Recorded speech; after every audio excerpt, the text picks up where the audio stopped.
네, 시청자 여러분 안녕하십니까, 박종지입니다.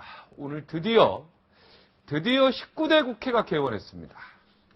진통 끝에 열린 국회인 만큼 이제 다들 모여서 열심히 일하는 모습 정말 보고 싶습니다.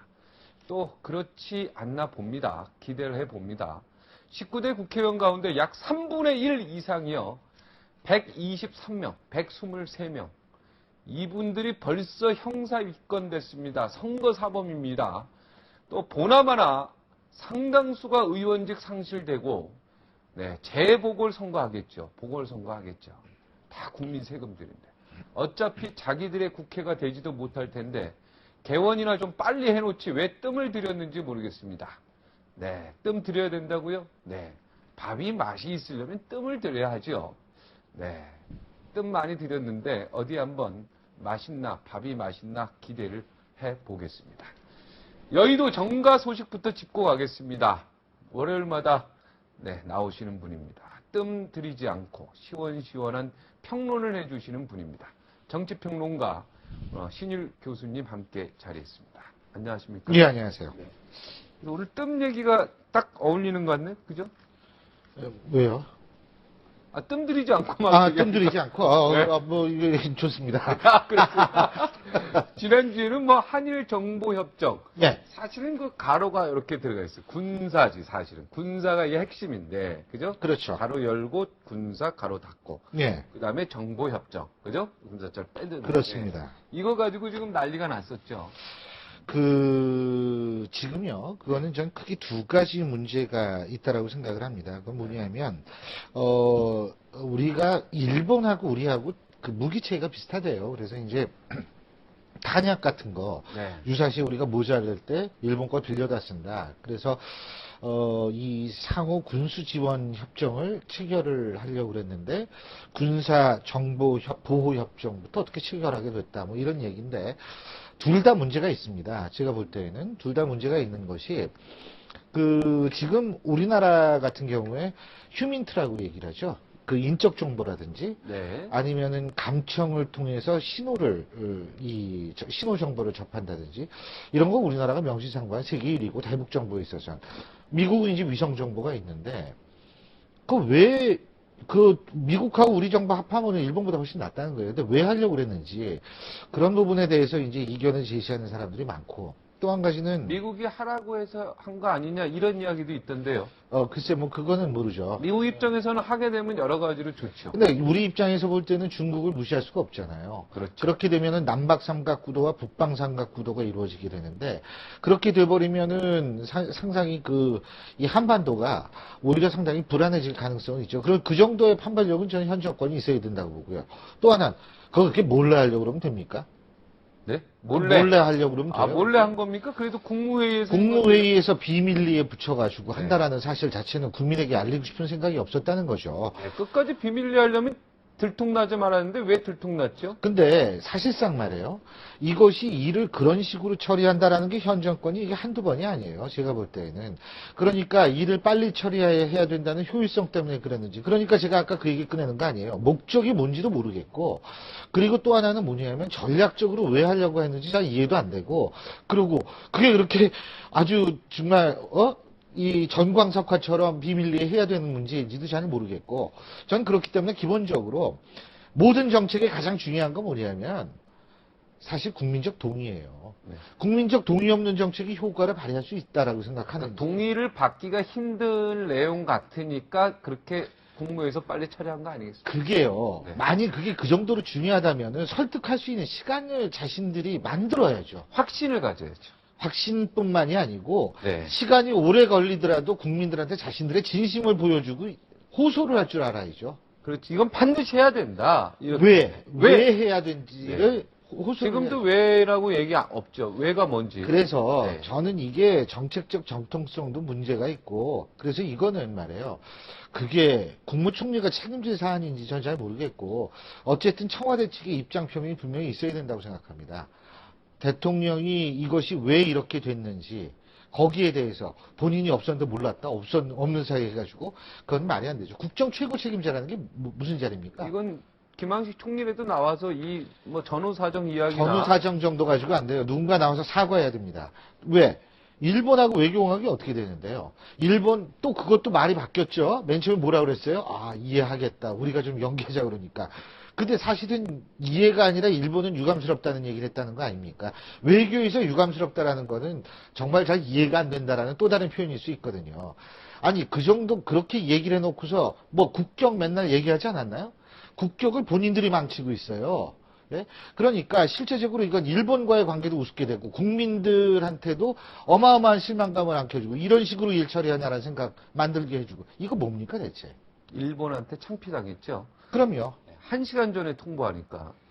이것뿐만이 아니고 외교 협정이라는 게 그런 식으로 뭐 애들 장난도 아니고 말이에요. 못하겠다고 1시간 전에. 글쎄요. 그건 말이 안 되는 거예요. 그러면서 무슨 국경 얘기를 합니까? 네.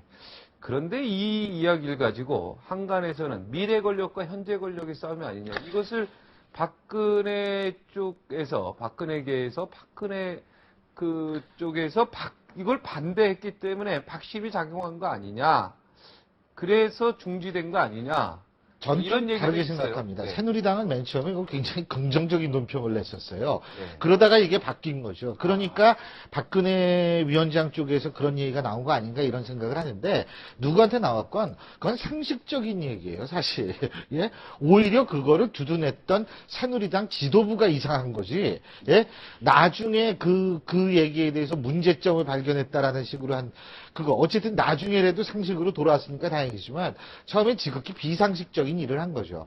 그러니까 그 누구 영향에 의해서 상식으로 바뀌었는지 전 그건 중요하지 않다고 생각하고 오히려 왜 처음에 새누리당에선 그것을 굉장히 긍정적인 논평을 냈는지 그런 멘탈 가지고서 또 집권하겠다? 이거 아주 위험한 발생입니다. 네. 교수님이니까 그러면 왜 한일 정보보호협정을 하면 안 되는 이유?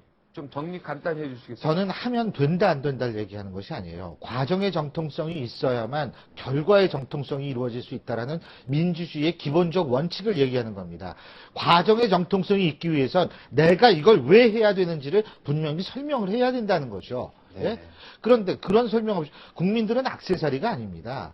예? 본인들 정책 추진하는데 국민들은 따라오기만 하는 존재가 아니라는 거예요. 지금 21세기거든요.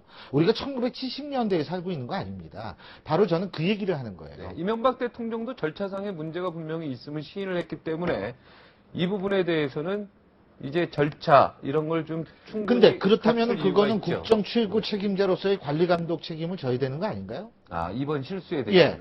본인도 그걸 인정한 거 아닙니까? 그렇다면. 절차상의 문제가 있다라고 예. 인정을 했죠. 그렇죠. 그건 네. 분명히 관리 감독에 문제가 있었다는 거예요. 네. 누군가 책임을 져야 된다. 그럼요. 네. 그리고 대통령도 입장 표명을 해야겠죠. 네.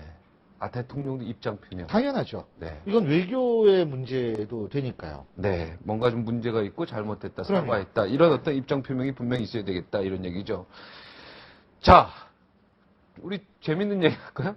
서울대 폐지론이 나왔습니다. 예, 예. 서울대 폐지하겠다. 이용섭 지금 정책위원장입니까? 민주당의. 네, 예, 맞습니다. 네, 서울대 파견해서 이제 국립대학들 뭐 예를 들어서 뭐 전라도 공동학사 전남되면은 문제. 예, 서울대 그렇죠. 전남지부 뭐. 캠퍼스 전남 캠퍼스 예, 뭐 이런 식으로 하겠다 이런 얘기인데 어떻게 가능성이 있어 보입니까? 이게 노무현 대통령 때도 나왔던 가능성 문제가 아니고 저는 그 속에 숨어 있는 문제 의식을 저는 중요시하게 생각합니다. 사실 우리나라에서 공부 잘하는 학생이 많습니까? 공부 못하는 학생이 많습니까? 공부 못하는 아이들 당연하죠. 그런데 걔들한테도 꿈을 줘야 되는 거예요, 사실. 근데 우리나라 고등학교, 우리나라 대학교, 우리나라 사회 시스템에서 정말 국민의 다수를 차지하는 정말 공부는 잘 못하지만 다른 거 잘하는 학생들 얼마나 많아요. 네. 걔들한테 우리가 꿈을 줄 수 있나요? 그런 게 아니거든요. 그러니까 걔들에게 꿈을 줄 수 있는 방식을 만들자라는 뜻으로 저는 해석하고 있습니다. 근데 그게 하도 안 되니까. 예? 사실 제일 좋은 게 뭔지 아세요? 그냥 대학 추첨으로 하는 거예요. 고등학교처럼. 동네 동네. 봉천동 신림동 땅값 올라간다 지금 이거죠. 별로 안 나가는데 그러니까 이제 왜 요새도 고등학교 추첨할 때, 왜 그런 거 있잖아요. 이렇게 자기가 선호하는 고등학교 적어내서 쓰죠. 일지만 30%는 이제 또 네, 저거 그렇죠. 하고, 여러 가지 방법으로 추첨을 하는 거예요. 네. 저는 그 방법 아니면은 방법이 없다. 근데 서울대 폐지론도 사실은 그런 극단적인 방법 아니면 안 된다라는 또 다른 표현이라고 생각하고요. 대한민국 기득권 너무 오랫동안 유지돼 왔습니다. 경기고등학교, 서울대학교, 사실 이 인맥에 의해서 움직여왔던 거나 진배 없다고 저는 생각을 하거든요. 그렇기 때문에 사실은 그것이 언젠가는 바뀌어야 돼요. 이대로는 저는 안 된다고 생각합니다. 성숙하고 정말 진정한 자본주의가 이대로는 될 수가 없어요. 그렇기 때문에 저는 그런 방식 얘기가 나온다고 생각하고, 그 뭐 현실 가능성은 저도 모르죠. 네, 근데 아마 안 될 겁니다. 그 경제학인가 제가 뭐 사회학인가 이런 거 이렇게 보면은 5%, 그 조직의 5% 사람들이 나머지 95%를 사실은 내게 살린다. 뭐 이런 그런 뭐 학자니까 그런 거 혹시 얘기 5%가 95%를 먹여 살린다. 먹여 살린다는 게 먹고 살면 다 되는 건가요, 근데? 내가 가슴에 멍들 대로 다 들고 내가 하고 싶은 거 못하고 나도 노력했는데 안 되는 세상 살면서 먹고 사니까 만족해야 되나요? 전 그건 아니라고 생각합니다. 그렇기 때문에 그런 의미에서 어떤 면에서는 저도 학부형이거든요. 학부형의 입장에서 볼 때에도 저는 이런 얘기가 왜 나오게 됐는지는 심정적으로 충분히 이해하고 동감하고 있습니다. 저 개인적으로. 물론 그러니까 반대하시는 분이 서울대 있지만. 폐지론에 찬성하십니까? 그러니까 이 구조를 바꿔야 된다라는 생각 자체에는 전 동의한다는 얘기죠. 물론 아까 현실 가능성 물어보셨는데 현실 가능성은 없을 겁니다. 아까도 얘기했지만 기득권이 바뀌질 않았어요. 예? 경기고등학교, 서울대 이 집이 별로 안 바뀌었거든요. 그러면 그쪽 마음 먹기에 따라서 사실은 주로 결정이 될 수가 있는 거고. 이 서울대 출신들이 우리나라의 지금 거의 중요 부분들을 다 장악하고 있고 지금 뭐 국회도 그렇고 서울대 출신들이 가장 많을 텐데 언론사도 그렇고. 예, 언론사뿐만이 아니라 예. 그런데 이게 통과될 수 그러니까 안 된다는 얘기죠. 네, 그러니까. 이용섭 정책위의장이 서울대 출신이면 이게 설득력이 조금 더 있을 수도 있는데 아니 뭐 그럼 우린 그런 얘기 못 합니다. 아니 그걸 할 수 있는데 이거는 제가 볼 때 서울대 동문에서 서울대 스스로 자성의 어떤 자성이라기보다는요. 서울대 나온 게 잘못은 아니니까. 그럼요. 지금의 여러 가지 이 구조들을 바꿀 수 있는 대안들을 서울대 동문 출신들이 내가 내면은 정말 이거는 뭐 저는 보면은 누가 내든 간에 네, 추진할 수 있는 누가 그런, 내든 간에 네, 아니 그렇고 가능성이 있다 보는데. 딴 사람들이 반대하면 마찬가지죠. 예.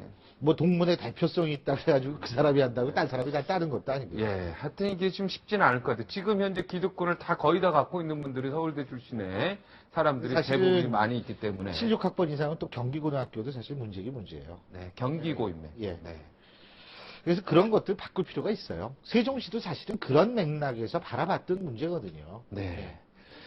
자, 이 세종시가 이제 공식 출범했습니다. 어떻게 보고 계십니까? 지금 막 엉망이라고 하네요. 보니까 취재 기자들 이야기 들으면 뭐 건물 제가 있고 아파트 말레이시아를 올 초에 갔었어요. 근데 쿠알라룸푸르에서 1시간 정도 떨어지면 역시 행정수도가 있습니다. 제가 뭐 행정수도 보러 가려고 그랬던 게 아니고 그냥 우리 애들 데리고서 쿠알라룸푸르 갔었는데 거기 가보면 밤에 그렇게 멋있어요. 근데 사람 하나도 없어요. 쿠알라룸푸르. 쿠알라룸푸르에서 1시간 정도 말레이시아 얘기하는 거예요. 말레이시아요. 1시간 정도 떨어진 행정수도 차로 건설을 했거든요. 근데 아무도 없어요. 네? 거기는 진짜 1시간 동안 왔다 갔다 하는 모양이에요. 근데 네. 멋있긴 멋있더라고요. 근데 제가 볼 땐 시간의 문제라는 생각은 듭니다. 근데 효율성의 문제는 우리가 다시 한번 생각을 해봐야 되고 그런 의미에서 저는 국회부는 청와대 분원의 주장이라는 것은 저는 그다지 동의하지는 않습니다. 그것은 2002년 대선 때의 공약마저도 재판하려고 하는 그런 노력이라고 보이기 때문에 지역균형 발전 그 부분은 굉장히 중요해요. 제가 볼 때는. 그런데 좀 다른 정책을 개발했어야 되는데 국회부는 청와대부는 옮기겠다고 얘기하면 같은 거 두 번 써먹는다는 느낌 때문에 좀 진부하죠. 네, 세종시 땅값 많이 올랐습니까? 그건 몰라요. 그건 저도 모르겠는데 네. 궁금하네요. 땅값에 관심이 이 많아요. 땅값 궁금하죠. 왜냐면 그죠, 땅값의 많죠. 상승 자체가 국민들에게 관심을 많이 갖지 않습니까? 근데 뭐 이 땅값은 제가 모르겠고요. 근데 이왕 옮긴 거니까 저는 좀 잘 됐으면 좋겠어요. 효율적으로. 저도 마찬가지예요. 예. 이왕 뭐 결정된 거 그럼요. 박수치고 잘 돼서 도시가 그럼요. 윤활유 있게 잘 돌아가는 거 그럼요. 최고 좋지 않습니까? 정치부 기자 200명 이상, 220명인가를 대상으로 해서 차기 대통령 절대 되지 말아야 되는 사람 1위 예상외입니다. 박근혜 의원이 1위를 했어요. 대통령이 돼서 안 되는. 이거 국민들 여론조사하고 정반대로 갑니다. 근데 이제 뭐 기자들이 기자하셨으니까 얘기할 기자시니까 예. 잘 아시겠지만 실제 일선에서 뛰는 정치부 기자분들의 연세가 예. 좀 아주 젊으면 20대 네. 후반에서 30대. 30대, 40대 초반까지 아닙니까? 네, 40대는 거의 없다고 봐요. 거의 없다고 봐야죠. 그러면은 이 나이 또래의 일반 유권자들도 전 비슷한 인식을 갖고 있다라고 생각을 합니다. 20, 30대. 그럼요. 그리고 두 번째로는 뭐냐면 정치부 기자들 같은 경우에는 더욱더 가장 근처에서 정치적 정보를 획득하고 분석하는 직업들 아니겠어요? 그렇게 바라본다면 분명한 이유는 있을 거라고 저는 생각을 해요. 네. 막연하게 이미지 때문에 그렇다라고는 생각하지 네, 않습니다. 왜, 저 정치부 기자들 좀 만날 거 아닙니까? 아니, 좀 많이 이유가 시간이 뭐라고 걸리죠. 봅니까? 제가 생각할 때에는 일단은 어떤 권위주의적 행태, 그리고 신비주의가 지나치면 권위주의가 되는 거거든요. 네. 그러니까 이제 그런 문제, 그걸 뭐 불통의 문제다, 뭐 이렇게 얘기를 할 수도 있겠지만, 그런 거라든지. 기자들 혹은 취재에 많이 응하지 못하는 것 같아요. 그거는 근데 그리고 사실 박근혜 위원장 자체도 안철수 교수처럼 별로 말을 안 해요. 예? 사실 외바디 정치라는 얘기가 나오지 않습니까? 별로 말을 안 하니까 이게 오록을 이제 해석을 해야 되는 거 아니에요. 네. 근데 사실은 그게 저는 지금 21세기형 지도자는 아니라고 생각합니다. 그건 뭐냐면 갈등을 조정해야 되는 사람인데 조정을 하기 위해서는 이쪽 얘기도 듣고 자기 얘기도 하고 저쪽 얘기도 해주고 이래야 되는데 한마디씩 툭 던져가지고 그게 안 되거든요. 이제 그러한 것들이 종합됐다라고 저는 생각을 하죠. 정치부 기자들이 그러면 누구를 가장 1등으로 대통령 후보로 적합하다고 생각했을까요? 나왔잖아요. 문재인. 지금 금방 나왔습니다. 예. 표가 먼저 나오고. 문재인. 좀 보시는 거 말씀하시지. 예. 문재인 예. 후보죠. 근데 제가 볼 때 저 랭킹은 깜짝 놀랄 내용입니다. 이게. 이 시간이 지나면 분명히 바뀔 수도 있을 것이다라는 안철수 생각을 씨가 합니다. 1등 할 수도 있었죠. 그죠? 20, 30대면은. 근데 안철수 교수 역시도 굉장히 부정적 평가로 2위를 받지 않았습니까? 네. 그거 역시도 제가 박근혜 안철수의 공통점이라고 얘기하는 그거. 뭐냐면 신비주의가 너무 되면 권위주의적으로 돼버리고요. 그리고 왜 선거 준비 어떻게 안 하십니까? 그걸 왜 합니까? 뭐 그런 식으로 얘기했다 그러지 않았어요? 얼마 전에? 그럼 예를 들면은 그렇게 하면은 물어본 사람이 뭐가 됩니까? 물어본 사람은 괜히 물어봤나요? 아니 본인이 그런 듯한 제스처를 계속 썼으니까 예? 그렇게 물어본 건데 그렇게 대답을 하면은 사실 물어본 사람이 굉장히 안철수 황당하고. 예씨 얘기하는 거죠? 예.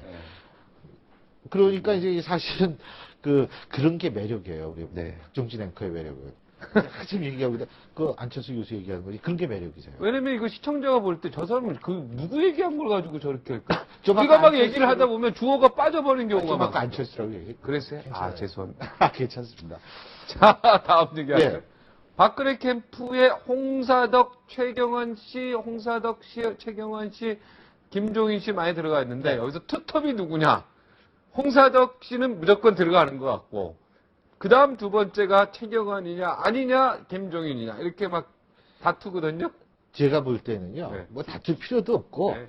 왜 그러냐면 김종인 씨죠? 저는 그렇게 봅니다. 왜 그러냐면 이게 당내 경선 캠프인데 말이에요. 이게 대선 캠프가 아니에요. 대선 경선 캠프예요. 네. 그럼 당내 경선을 위한 건데 당 외인사가 들어왔단 말이에요. 네. 김종인 전 비대위원이. 이거 자체를 본다면 전 박근혜 전 위원장이 지금 당내 경선을 어떤 시각으로 바라보는지를 알 수 있을 것 같아요. 그건 뭐냐면 본선은 그러니까 당내 경선은 뭐 이건 문제가 아니다. 이건 난 신경 쓰고 싶지 않다. 이 표현이에요, 결국. 본선으로 곧바로 자기는 넘어간다 이 얘기거든요. 그러니까 사실 김종인 전 비대위원이 당연히 저는 실질적인 모든 것을 일을 할 수 있는 가장 중요한 의미를 갖는 사람이 되지 않을까. 그래서 아마 제가 볼 때는 재벌도 조금 긴장해야 될 겁니다. 재벌들이요? 예. 재벌 개혁이 제가 볼 때는 굉장히 강도 높게 공약으로 제시될 가능성이 높다라고 저는 생각합니다. 김종인 교수가, 김종인 전 비대위원이 원래 그런 마인드를, 개혁적 마인드를 갖고 있는 사람이고, 실제로 그렇게 해야지 지금 너무 오른쪽으로 가 있는 이미지, 박근혜 전 위원장의 이미지가 좀 가운데 올 수 있어요. 그렇지 않으면 상당히 대선 치르기도 힘들 거고, 또 그걸 노려가지고 김종인 전 비대위원은 썼겠죠. 네. 다 그렇게 포석하는데 이 장기 말 둘 때도 다 계산이 있죠. 그렇죠. 뒤에 딱 숨겨놓은 말도 있고. 장기 잘 두세요? 좋아하죠. 좋아하세요. 네. 그 장기도 저는 최소한 장기보다 바둑을 더 바둑. 재밌어요. 아니 장기도 한 3수 정도는 미리 앞을 봐야지 그러신다. 저는 그 정도까지는 안 되고 한 수. 장기는 한 수. 바둑은 제가 한 3수 앞은 봅니다. 바둑은. 자, 이 재벌들 얘기 나왔으니까 그런데 오늘 뭐 일간지 이렇게 보니까 한면 전체로 해가지고 재벌도 그룹 오너 비율, 지분 비율 지분 비율 나오고 개인 네, 비율, 네. 그 다음에 이제 내부 지분율로 해서 자기 주변의 친인척 우호 지분 다 합친 거. 그거는 점점 늘어나고 있고. 그렇죠. 본인의 소유 지분은 조금씩 줄어들고 있고. 네, 그렇죠. 이런 기사가 나왔는데. 근데 사실은 뭐 그거는 본인 소유 지분이 줄어들면 얼핏 보면 굉장히 우리나라 재벌 구조가 민주화되고 있다라고 볼 수 있겠지만 저는 사실 그렇다고 생각하지 않습니다. 김종인 전 비대위원이 아주 중요한 얘기를 했어요. 이한구 원내대표 그리고 최경환 의원한테 이 사람들은 도대체 경제 민주화가 뭔지를 모르는 사람들이다. 경제 민주화를 모르면 정치적 민주화도 모르는 거 아니냐 이런 식으로 지금 얘기를 했거든요. 네. 그런데 실제로 김종인 위원의 그 말투 속에는 그만큼 경제 민주화, 재벌 기업의 의지가 강하다라는 것을 포함되고 있고요. 그런 것들을 뒷받침할 수 있는 조사 결과가 바로 재벌들의 지분은 줄어들었지만 실제적 지배력은 오히려 강화됐다라는 그런 측면 같아요. 그래서 제가 볼 때는 오히려 야당 측에서 재벌 개혁을 한다면 이게 제대로 안 될 수가 있어요. 네. 왜냐면 뭐 진보다 뭐 빨갱이냐 우리나라 그런 얘기하기 좋아하잖아요. 그런 식으로 막 덧칠하고 막 뒤집어 씌우고 그러니까 이게 좀 잘 못하는데 보수 쪽에서 재벌 개혁하는 게 재벌의 입장에서는 더 무서운 일이거든요, 사실은. 그렇기 때문에 아마 박근혜 전 위원장에 있어서의 정책 공약은 특히 이번에 그 언론에서 나온 거, 뭐 제가 조중동 세 군데 한 군데 아니겠어요? 그렇기 때문에 바로 그런 기사들도 제가 볼 때는 박근혜 전 위원장의 어떤 의중을 뭐 그걸 알고서 썼다기보다는 하여간 참 그 요새 분위기가 이렇다라는 걸 상징해 준다라고 볼 수가 있겠죠. 네, 이거 뭐 충격적인 얘기했어요. 아까 좀 말씀하신 대로 최경환 의원은 뭐 경제 민주화에 대한 반하는 생각을 하고 이한구 지금 정책의장이지 원내대표죠. 네, 원내의장. 여기는 한 대 팍 때렸어요. 어떻게 보면. 그렇죠. 재벌의 대변자다 이렇게 딱 들어. 뭐냐면 뭐 그죠? 재벌 정책을 많이 하다 보니까 예. 그쪽 대변자다. 그러니까 실제적으로 그게 선거 전략일 수도 있는데 네. 어쨌든 공약 혹은 정책으로는 그런 방향으로 나올 가능성이 네, 있죠. 이제 경제학의 대부께서 이제 60초 그렇군요. 후에 나오거든요. 예. 이분한테 이 경제학 이 얘기를 좀 들어보겠습니다. 경제학 개론. 대부죠. 예, 계속 언론이죠. 경제학의 대부죠. 그렇죠. 경제학. 자, 오늘 고맙습니다. 예, 감사합니다.